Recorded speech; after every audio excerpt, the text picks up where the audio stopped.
Hello, this is Malorian. This is now the second game of the Brawler Bash tournament, and it's now going to be my Orcs and the Goblins up against some Lizardmen. So after my last big win, I was way up in the tables, up on table 3, and really looking forward to do some big damage again. And of course, the biggest part of that's going to be like, who's going to be my second round opponent? Will it be Warriors of Chaos, blah blah.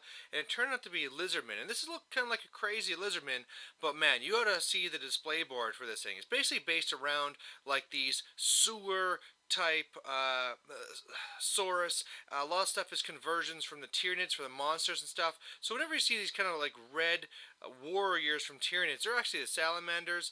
There's when you see the other kind of crazy looking beasties, they're the slans. So you see the one with the on the gray rock, or sorry, the brown rock to the right, and of course there'll be the one middle of the big block, which is then obviously a temple guard with the one inside. So that's kind of a neat little theme on the Lizardmen, which I've never seen before.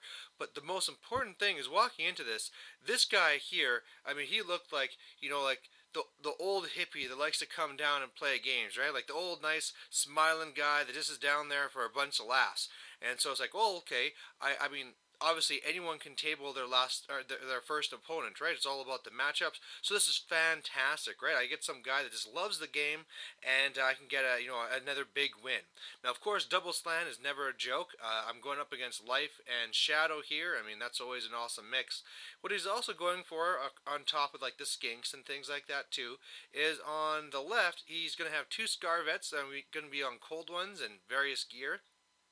Big unit of Saurus. Already talked about the Salamanders, Temple Guard. Then he also has a Scrox unit there on the right.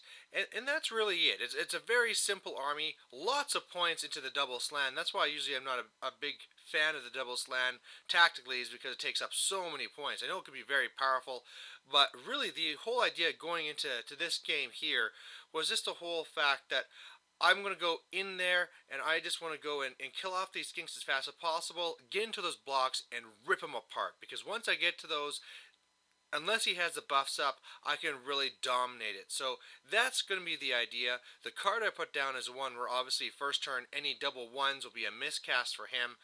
And man, as far as what the mission is, this one here I believe is also, this is the Blood and Glory one, so I'm further up. So that's fantastic news for me. I just want to get into his face and kill his stuff. So he gets first turn, and he's just kind of shifting over, really. I actually kind of expected him to be more defensive, but he is kind of spreading out and coming at me, so I thought that was good news. The woods he went into turned out to be the one we're on a 4+ after, or kind of eat your guys, but we actually forgot to roll it for the vast majority of the game. He does his spells. I pretty much stop all the stuff that's important, but the main thing here is he doesn't roll any double ones either, so what are you going to do? And one of the things he did, which I thought, oh, I didn't even think about that, was he put one of his salamanders inside this building. And of course, I mean, all I have over here is chariots and stuff, so I won't be able to knock him out very easily. And from a building, salamanders can be a massive pain, so felt kind of silly that I didn't even think of this. So my first turn, no animosity, no stupidity, anything silly like that. So I'm just going and marching on up. So as you can see, I'm just kind of trying to set things up. I really have to respect the Scrox threat range. I really am trying to mitigate the amount of damage that Saurus can do, because the left unit there, the character has the burning blade. So of course when he goes first and does a wound, I'll be losing my regeneration for everything else.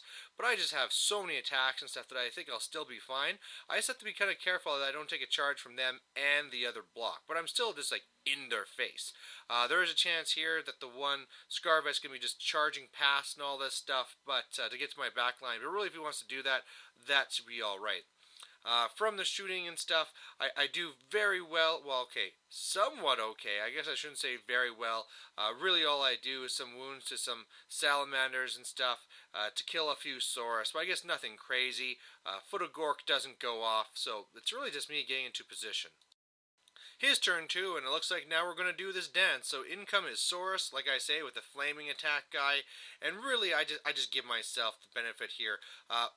Since I know his build, I know what the Saurus has, I mean the Scarvet, and I mean I could kill him, but I think overall, I just want to rock the unit and just break them. So I'm just going to be puking into these guys and just try and taking them off.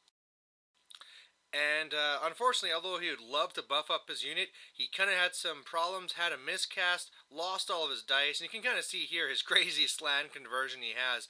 But yeah, I mean he definitely would have done a lot better if he would have actually had a real magic phase. So otherwise, on his turn, he kills some of my Black Orcs. That's acceptable. He's redirecting a lot of my units, and so he's actually very good with his placement of this.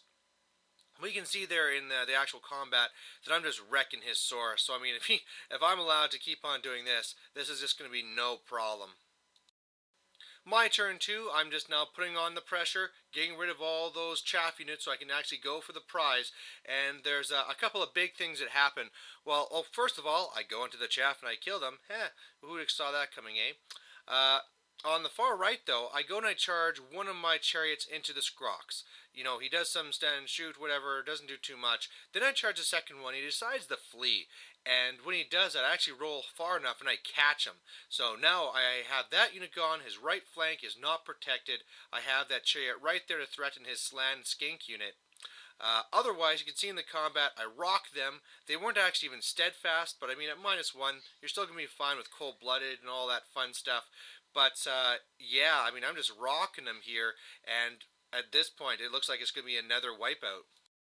Then on his turn, this was kind of just, yeah, unforeseen.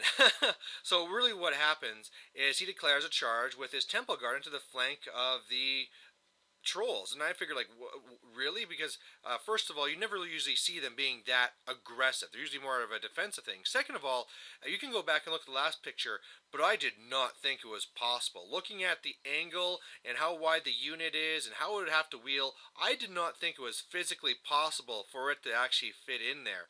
And when we went through and we measured up, it was possible, but man, I gotta tell you, it was freaking tight. Like, it was just barely these guys could do this. So unfortunately, I mean, my Black Orcs could have been positioned another way. The way that they were slanted was so that if he charged my Black Orcs and won it through buffs, that he would not overrun to my bunker. But now I've given up a flank and I'm going to lose my trolls. So end of his turn, it looks like this. I didn't really mention it, but I had also already killed his other Scarvet and all that fun stuff, so that was good news. But he has now a ton of buffs out, and this is where I really get hit with the whole double slam thing, because not only did he have actually, for him, a good magic phase with the fact that he rolled low. Then he used his Forbidden Rod to get an extra D6 and take damage, but on a multi-wound slan with a 4+ ward, he ended up with like 12 dice to save my 4 dispel dice, and he just rocked out the buffs. So yeah, it was just going to be crazy for what was going to be going on here. And I mean, in this matchup we're looking at, his Temple Guard have regen, and then my Black Orcs have 2 debuffs on them. Now, right now, I can't remember what they are. I think one of them is I -1 weapon skill, and the other one was something that was remains in play that I could stop. So, in this matchup, it'll be a thing where, okay, my Flaming doesn't care about regen, and I can only stop the remains in play. But it's just kind of funny where, looking at this here, I'm actually going to be charging, even though I have 2 debuffs, and he has 1 buff on him. But yeah, just it's kind of crazy stuff going on here. And I'm really wishing my savages weren't so far off. Another thing, too, that really hurt this turn is the fact that his salamanders killed some of my night goblins and panicked them. So now they're back and out of the fight, and it's really just up to my Black Orcs at this point. So then, back onto my turn 3, what goes on is I charge in those Black Orcs, like I say, and it just does not go well. Me needing 5s of plus, and him rocking me the way that he did, yeah, you can see I did not do much damage to him at all. I was destroyed, and then he actually overran into the flank of my bunker. So, yeah, things are pretty horrendous. Before that happened, I sacrificed my BSB to redirect the other unit, which now is going to be pointless. My savages turned around. My chariots are just trying to go and do whatever they can. I've been able to kill off the salamander on the right and kill off the rest of the stuff from his slan there, but I mean, now at least hopefully I can kill him with some rock lavas and get some points or something. But obviously, as you can see, this game is completely different now. Just 1 turn ago, I was dominating, and now I'm getting destroyed. So his turn 4, things just go from bad to worse. He is able, of course, to destroy the bunker, overrun. He's now going into my war machines. Well, of course, he destroys my BSB and goes into the War Machines, and this is going to start a little trend of me not being able to shoot that depleted unit in my shooting phase because of how he overruns into other War Machines. Otherwise, his Salamanders are going into my Chariot, and at this point, I'm just trying to look to get whatever points I can, so like maybe gain that slan or something. My turn 4, I actually ended up giving him points because the thing that he was trying to go for is to have a successful flee. So of course his Scrox failed that, but what I thought I could do here is charge him with my Night Goblins, his slan, he would flee, then charge him with my Savages, send him back, and then of course I'd be able to catch him with my Night Goblins. Although for the second flee he rolled like a 2 or something and ended up to be like right in the middle of the two units, so both of them failed. So basically me giving him points, but then at least through my shooting I was able to kill that slan, so there's some points.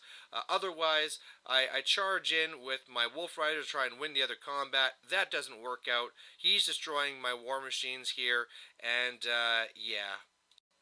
So his turn 5, he's starting to take off with the Temple Guard because he doesn't want my Savages fighting them, obviously.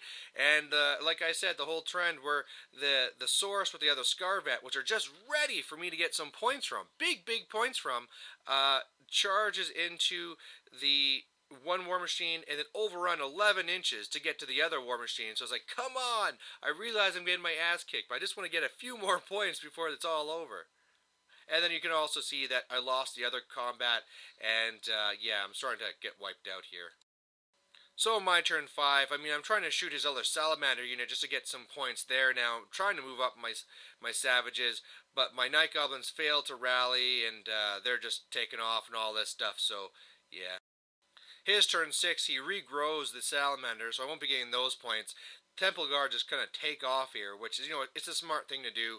And then the one Source unit destroys the Doom Diver, overruns into the other one. Again, not letting me get any points or any chance for points.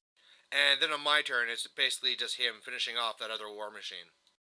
So at the end of the day, obviously it was a big loss to me. I got almost tabled, and then in return I only got like 1,200 victory points. So that was pretty bad, you know. Here where I was really at the top and I thought I could get some big points, you know, another almost tabling full points, it really just came down to me just being, if I would have been a slightly more careful with protecting my troll flank, this would have been a completely different game. And I mean, one of the things that was silly when I was thinking about it after is that if I wanted to protect my Shaman, there was no reason at that point for me doing it by setting up the redirect with my Black Orcs. It's not like he has any shooting. My Shaman should have just left the unit, and I could have done whatever I wanted. So a little bit of a tactical blunder on my part. But also another big thing I wanted to make sure that was like coming across in this game here is that he was a very solid player. You know, I came into this game thinking like, oh, this is awesome. I drew like the older hippie type guy that's here just for the love of the game and the hobby. No. Like this guy, he was that. And he was also a very strong player. He's actually part of the same gaming group called the Fancy Lads as Shimmergloom, that one practice Orc and Goblin game. And these guys, from, I mean, the ones that I met, they're just a bunch of guys that just love the game and love having fun. And this guy here also knows how to rock it too. So, I mean, just the perfect type of opponent. So, I mean, even though I got crushed, I had a wonderful time. And I hope you guys like watching me getting my butt kicked.